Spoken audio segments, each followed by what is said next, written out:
money, money. Money, money, money. Crazy about my money. Et si le diable n'était pas une créature extérieure, mais une force qui agit dans ton propre esprit? Et si la peur, le doute et l'habitude étaient ses armes les plus redoutables? Napoléon Hill a osé l'affronter dans un dialogue interdit pendant plus de 70 ans. Voici le livre le plus dangereux qu'il ait jamais écrit. Plus malin que le diable, introduction et contexte. Napoléon Hill, auteur du célèbre Réfléchissez et devenez riche, a consacré plus de 20 ans à étudier les plus grands génies du succès. Henry Ford, Thomas Edison, Andrew Carnegie, mais en 1938, après avoir tout accompli, il sombre dans le doute. Le succès matériel ne suffit plus. Il sent qu'une force invisible l'empêche d'aller plus loin. Dans un moment de désespoir, il médite, prie, écrit et entre en dialogue avec une voix intérieure, une voix moqueuse, froide, intelligente. Elle dit « Je suis le diable ».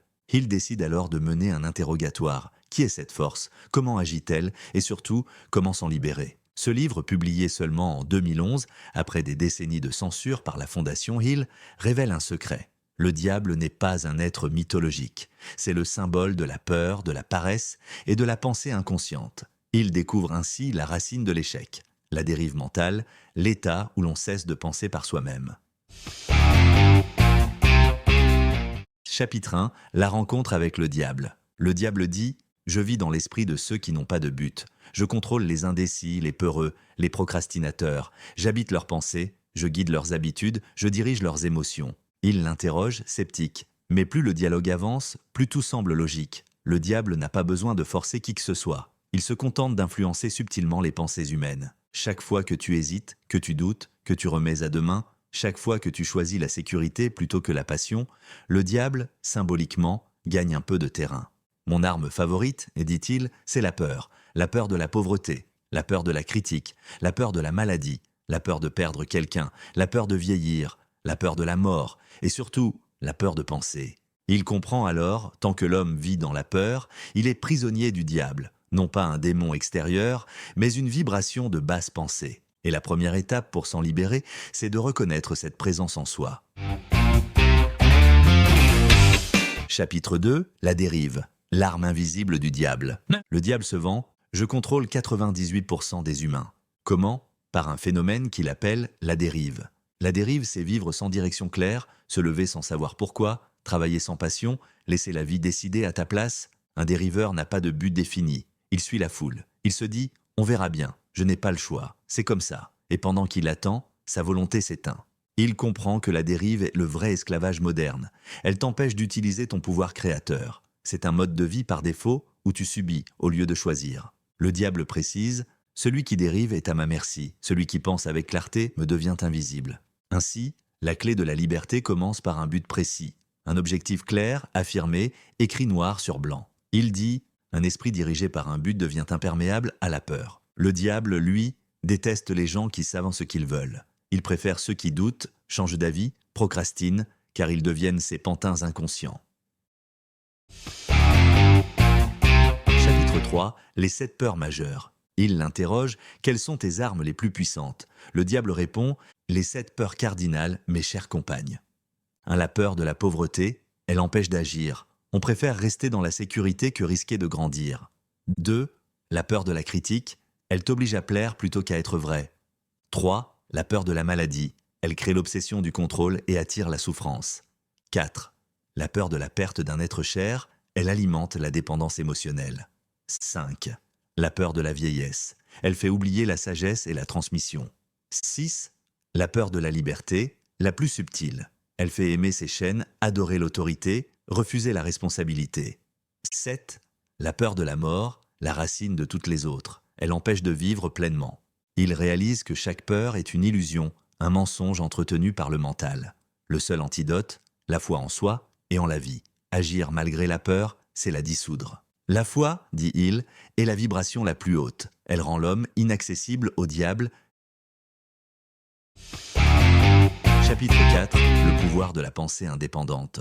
Le diable craint par-dessus tout l'esprit libre. Celui qui pense, analyse, choisit. Celui qui ne se laisse pas influencer par les opinions dominantes. Il décrit ces rares individus.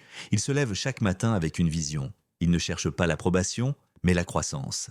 Il doute parfois, mais ne s'abandonne jamais. Le diable confie. Un penseur indépendant est mon cauchemar, car il me voit venir avant que j'entre. Penser par soi-même, c'est refuser la propagande mentale.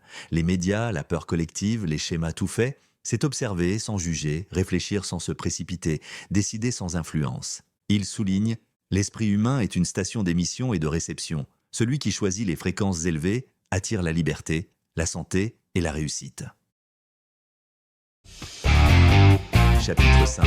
L'éducation, la religion et les médias. Il attaque les institutions de son époque. Nos écoles enseignent tout, sauf à penser. Elles remplissent à la mémoire, mais pas la conscience. Le diable jubile. J'adore l'école. Elle forme des employés, pas des créateurs. De même, il manipule la religion mal comprise.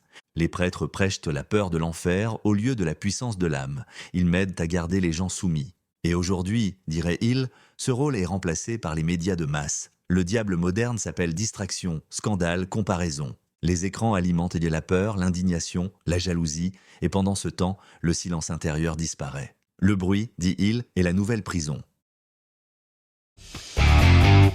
Chapitre 6. La loi de l'habitude.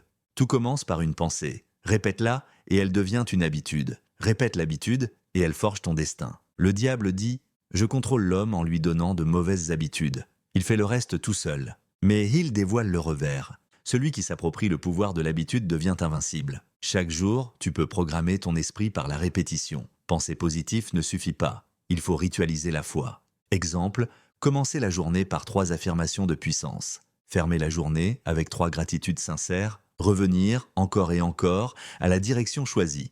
Ainsi, ton mental se renforce. Et peu à peu, la peur s'efface, remplacée par la confiance. Chapitre 7.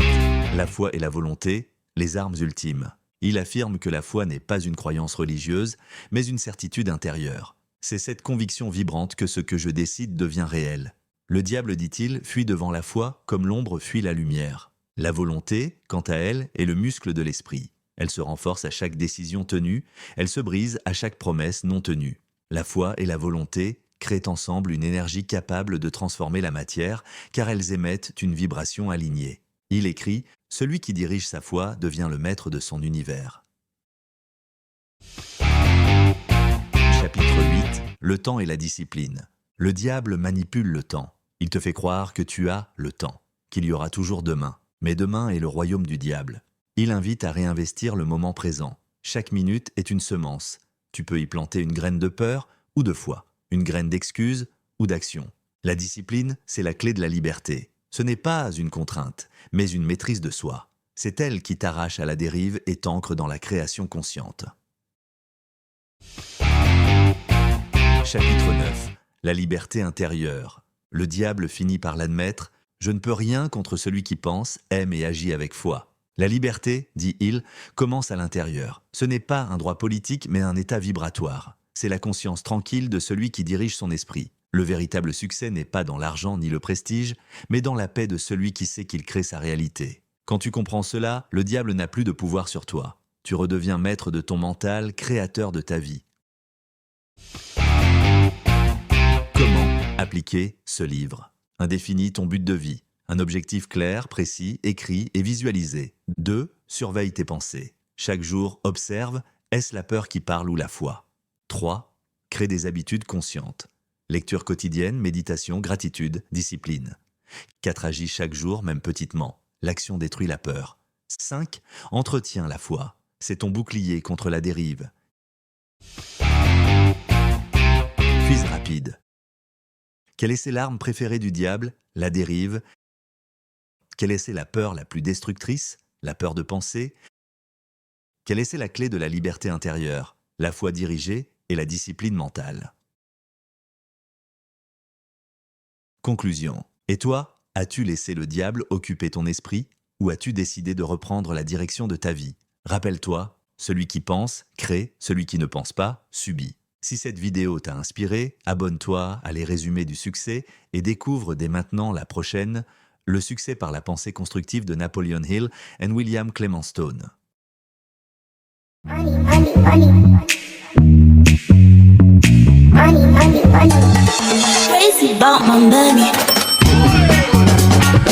Money, money, money, money. crazy about my money.